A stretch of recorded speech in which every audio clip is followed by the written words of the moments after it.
Em todo o mundo, existem milhões de pessoas apaixonadas por tênis. Essas coleções, que podem ultrapassar centenas de milhões de dólares, são feitas por pessoas que nem sempre são realmente apaixonadas por moda, mas são obcecadas por essa categoria específica de produtos. Recentemente a gente tem visto, aqui mesmo nesse canal, onde eu falo frequentemente sobre o assunto, como a moda está obcecada com a ideia de esportes, como eles têm agido como uma passarela amplamente explorada por marcas de luxo. Mas quando a gente fala sobre essa categoria específica de produtos, os tênis são um dos lugares em que a gente mais tem visto a obsessão de moda com os esportes. E é exatamente sobre esses tênis que a gente vai falar agora. Nos últimos meses a gente tem observado constantemente o quanto o mundo do tênis está completamente apaixonado por trazer modelos que lembram o futebol, o handebol, o vôlei, o boxe e a Fórmula 1.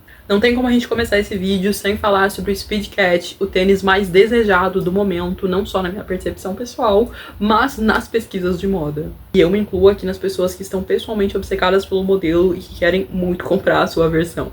Atualmente, o vermelho é o mais cobiçado de todos, mas a gente também tem a exploração do modelo em diversas outras cores. O princípio do Speedcat é bem curioso, porque a Puma foi convidada, em 1984, a criar um tênis para o piloto de corrida alemão chamado Stefan Bellof. Então eles criaram um modelo que foi desenvolvido através de uma bota de camurça com solas finas de borracha, que obviamente era a prova de fogo. Já fiz alguns pequenos vídeos para vocês lá no meu TikTok e também no Instagram falando sobre os princípios importantes para a construção de um uniforme para corridas de Fórmula 1, porque existe muita tecnologia aplicada aqui. E um dos pilares fundamentais para a segurança de um piloto é que realmente as suas roupas sejam à prova de fogo, porque infelizmente a gente já teve casos na Fórmula 1 em que pilotos foram queimados porque as suas roupas não tinham essa propriedade anteriormente. A tecnologia para a construção de uniformes nos esportes é uma coisa muito comum a ser explorada. Por exemplo, a gente estudou na aula de tecidos, uma das coisas que eu mais amei, sobre como as camisetas para os jogadores de futebol têm que ser desenvolvidas com um material que não pese no seu corpo ao longo da partida. Então o suor não pode ficar na camisa para não gerar mais peso no seu corpo e afetar consideravelmente a sua performance ao longo de todo o jogo.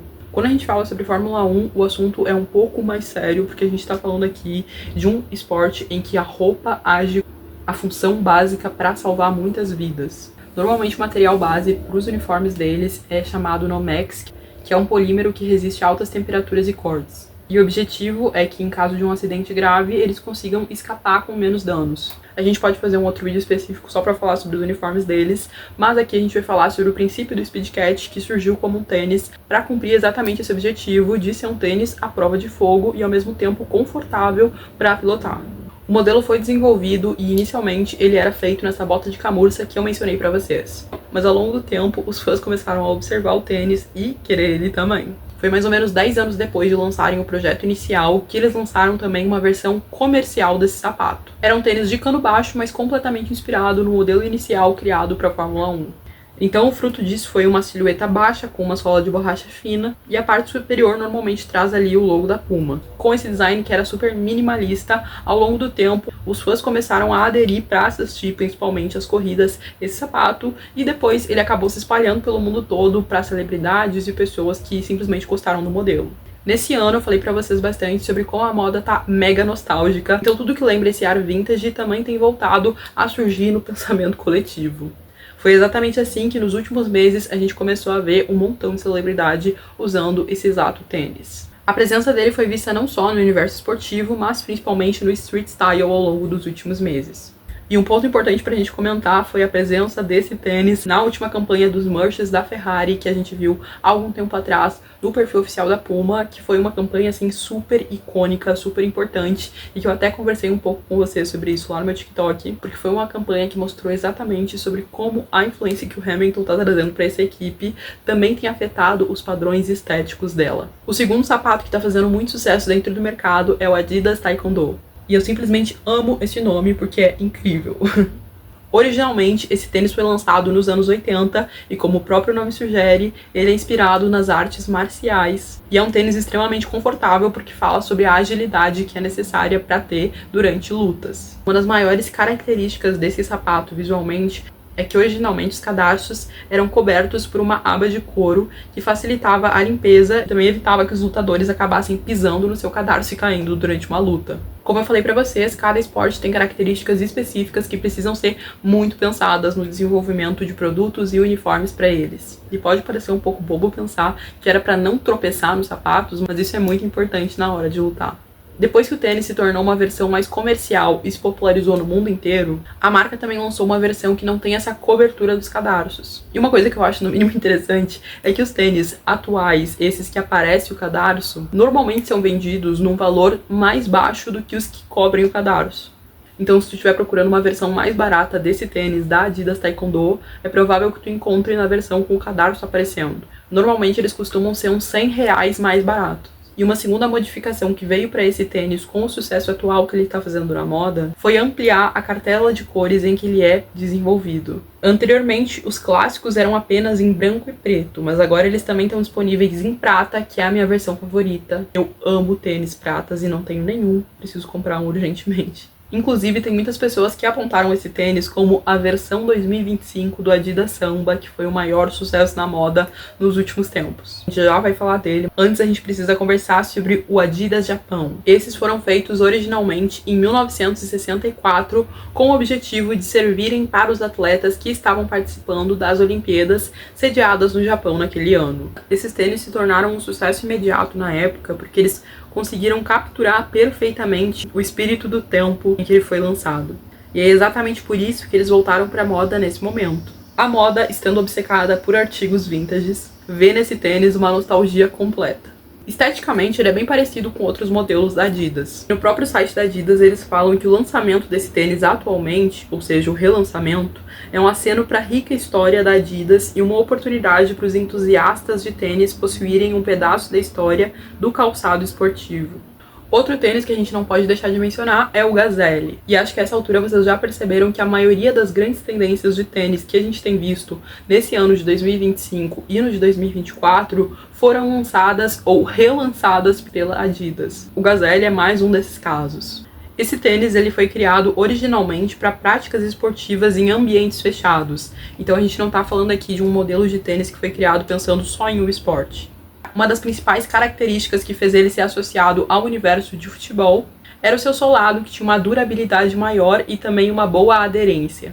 A história da Adidas conta que o primeiro protótipo do Gazelle foi feito em 1965. Quando esse tênis ganhou popularidade, ele ficou conhecido como o tênis de treino dos atletas. Principalmente nos anos 60 e 70, onde a gente pode ver várias campanhas em que as pessoas estão estrelando usando eles. Ele se tornou praticamente um ícone e a presença dos sapatos foi essencial nos uniformes de diversas equipes de atletas profissionais das mais diferentes categorias que vocês podem imaginar. E uma coisa que eu acho super legal na moda é que sempre as marcas têm uma categoria de produto específica que eles usam como uma fonte de experimentação para novos produtos. Na Adidas, durante muito tempo, o Gazelle foi o seu protótipo para a criação de vários modelos que vieram depois dele. É uma ideia meio parecida com o que a gente tem observado recentemente na moda com a bolsa de vidro da Coperni. A Swipe é a plataforma de experimentação da Coperni para várias criações que são reimaginadas a cada temporada. E no caso da Adidas, durante muitos anos, eles usaram o Gazelle como base para criações de outros tênis. Isso fez com que ao longo dos anos o tênis também passasse por muitas evoluções. Então tiveram atualizações no solado, na língua, no suporte do calcanhar. Mas a mais significativa mudança aconteceu nos anos 70, onde eles mudaram um aspecto do solado, que tinha o objetivo de revolucionar a tração do sapato em campo. E por causa disso eles conseguiriam mudar a performance do sapato no ambiente esportivo. Outra curiosidade super legal sobre o Gazelle é que em diferentes partes do mundo ele tem um nome diferente. No Japão ele ficou muito conhecido nos anos 80 como Adidas 300, e várias outras partes do mundo também têm nomes próprios para o sapato.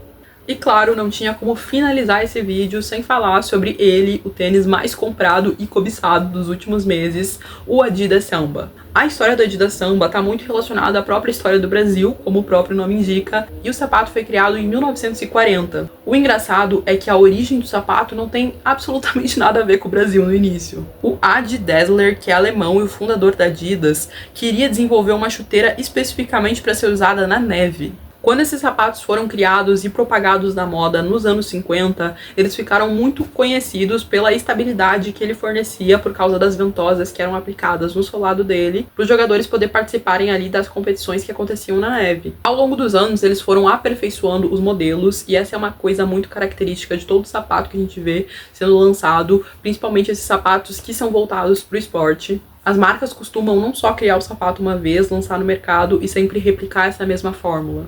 Não, os sapatos que têm origem esportivas normalmente são reimaginados a cada ano para poder colocar tecnologias específicas e melhorar a performance dos atletas.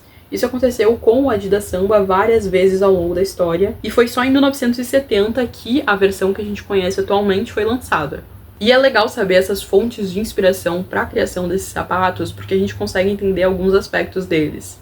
Por exemplo, o samba normalmente tem um acolchoado bem forte na parte do calcanhar e do tornozelo. E o objetivo disso era maximizar a proteção dos jogadores durante a prática esportiva. Outra coisa importante é que a ponta dele costuma ser mais dura, desenvolvida com couro, para poder proporcionar uma melhor experiência quando o jogador fosse jogar a bola de futebol.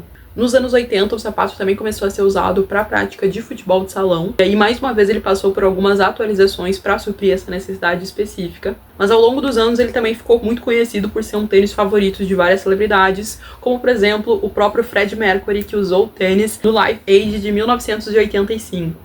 Mas como o tênis tem uma grande influência da própria história do futebol, ao longo dos anos eles também exploraram essa característica para convidar jogadores, por exemplo, como o Lionel Messi, que fez uma versão do sapato quando ele jogava no Inter de Miami, para poder relembrar as origens do sapato. E caso você tenha ficado curioso do porquê que o nome do sapato é Adidas Samba, apesar de ele não ter nada a ver com o Brasil, é porque quando o tênis foi lançado, estava muito próximo da Copa do Mundo que iria ser sediada no Brasil.